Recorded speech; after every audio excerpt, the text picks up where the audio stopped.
নমস্কার। আজকে আমরা ভারতীয় মজদুর সংঘের অনুমোদিত ত্রিপুরা প্রাকৃতিক গ্যাস মজদুর সংঘের পক্ষ থেকে আজকে আমরা প্রেস কনফারেন্স করতে যাচ্ছি। তো আজকে এই প্রেস কনফারেন্স করার আমাদের মুখ্য বিষয় হচ্ছে গিয়ে আমাদের টিন রিসেল আওতাধীন এলসিবি বিভাগ, যেটা আপনার যে মাদার স্টেশনগুলো থেকে যে বুস্টার স্টেশনগুলোতে যে গ্যাস বোঝাই করে নিয়ে যায়, সেই সকল গাড়ির যে আমাদের শ্রমিক ড্রাইভার দাদারা আছে তাদের বিষয় নিয়ে দেখা যাচ্ছে 2022-এর মাঝামাঝি বা শেষের দিকে মনে করেন ওই সময় একটা টেন্ডার হয়েছিল এলসিবি দপ্তরের নিয়ে। তো সেখানে দুইজন কন্ট্রাক্টর পায়, একটা এসএসসিপিএল এবং একটা বর্ষা ডিলার্স। তো তৎকালীন সময় যে সময় প্রথমার্ধে যে গাড়িগুলা যে সময় মানে চালানো শুরু হয়, তখন কিছু ড্রাইভারকে নিযুক্ত করা হয় ওই গাড়িগুলোকে মানে আপাতত তৎকালীন সময়টা চালিয়ে দেওয়ার জন্য। দেখা যাচ্ছে যে মানে ওই সকল সময় যে চালানোর সময় যে রাশি বা যে শুল্ক জমে, এটা প্রায় আজকের দিনে একদম একটা বিশাল আকার ধারণ করে, কয়েক লক্ষাধিক টাকা হয়ে গেছে। কিন্তু সেই সময় থেকে আজকের দিন অব্দি এখন অব্দি আমাদের যে শ্রমিক ভাইদের মজুরি দেওয়া হয়নি। তো সেই বিষয় নিয়ে আমরা টিন রিসেলের কয়েকবার দ্বারস্থ হয়েছি, চিঠি মারফতে জানিয়েছি। আরেকটা বিষয় হচ্ছে গিয়ে যে সময় দেখা যাচ্ছে যে পুরাতন যেসব কন্ট্রাক্ট ছিল, তৎকালীন সময় যেসব রাস্তাঘাট যে সময় রাস্তার মধ্যে গাড়ি চলাচল করে, কোনো না কোনো দুর্ঘটনাগ্রস্ত হয় তাদের, ঠিক আছে। কিন্তু দেখা যাচ্ছে যে যেই কেস যখন হয়, ড্রাইভাররা নিজের মানে পকেট থেকে এখন কেস মানে যে চালানোর জন্য নিজের পকেট থেকে দিতে লাগে, কিন্তু ওই সময় ঠিকাদারের পক্ষ থেকে কোনো ধরনের সাহায্য পাওয়া যায় না। স্পেশালি মনে করেন বর্ষা ডিলার্স, তাদের দীর্ঘ কয়েকটা কেস আছে আমাদের ড্রাইভার দাদাদের, কিন্তু তাদের পক্ষ থেকে কোনো ধরনের সাহায্য পাওয়া যায় না। ড্রাইভার দাদারা নিজে পকেট থেকে দিয়ে দিয়ে করতে উকিলের টাকা বা যেসব ধরনের আনুষঙ্গিক খরচাপাতি আছে তাদের নিজেদের করতে হয়।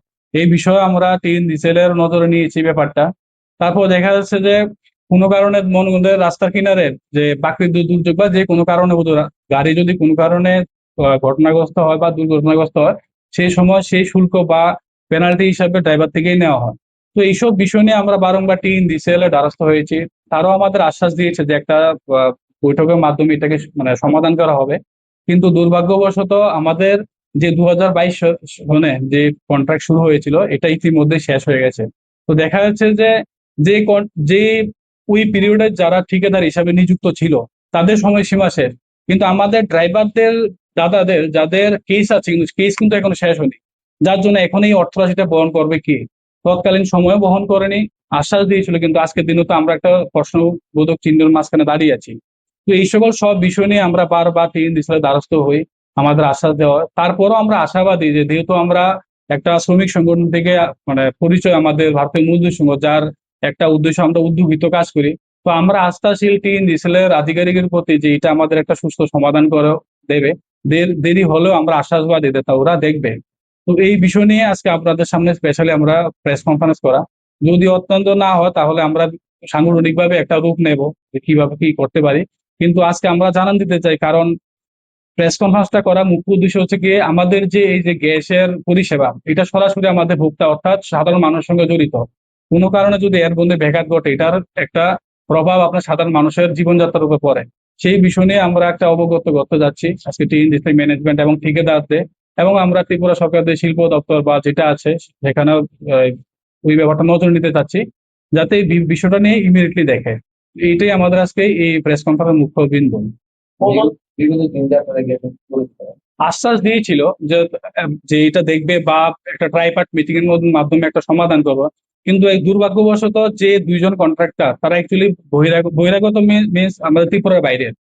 তো সেই জায়গার মধ্যে বারবার এখানে তাদের কোনো স্থায়ী অফিস নেই, যে রিপ্রেজেন্টেটিভ অর্থাৎ বা যে ম্যানেজার আছে তাদের সঙ্গে ঠিকভাবে কমিউনিকেট করা আমাদের সম্ভব হচ্ছে না, বা তারাও সেইভাবে আমাদের সুযোগ দিচ্ছে না কথা বলার জন্য। এটা নিয়ে একটা বিশাল সমস্যার সম্মুখীন আমাদেরও হতে হচ্ছে। কতজন শ্রমিক এখানে প্রায় 130 জনের মতো আছে আমাদের। কি পরিকল্পনা নিয়েছে সমাধান সমাধান? দেখুন, আমরা টিন ডিসেলের প্রতি সম্পূর্ণ আস্থাশীল এখনো, যেহেতু আমরা উদ্যোগের প্রতিও কাজ করি, ঠিক আছে। টিন ডিসেল আমাদের আমরা মাতৃতুল্য। তো সেই জায়গার মধ্যে আমরা আস্থাশীল, যদি একান্ত না হয় তাহলে আমরা সাংগঠনিক ভাবে যে পদক্ষেপ নেব একদম কঠোর থেকে কঠোর সেভাবে আমরা অবশ্যই নেব। আমার নাম বিনয় মল্লিক, আমি ত্রিপুরা প্রাকৃতিক গ্যাস মজদুর সঙ্গে রাজ্য সাধারণ সম্পাদক। আমাদের সঙ্গে আছে প্রাকৃতিক গ্যাস মজদুর সংঘের সভাপতি ভাস্কর দাস মহোদয়, সঙ্গে আছে সম্পাদক অসীম মজুমদার মহোদয়, সঙ্গে আছে জয়েন্ট সেক্রেটারি বিশ্বজিৎ মজুমদার মহোদয়, এখানে সহ সভাপতি উৎপল দত্ত,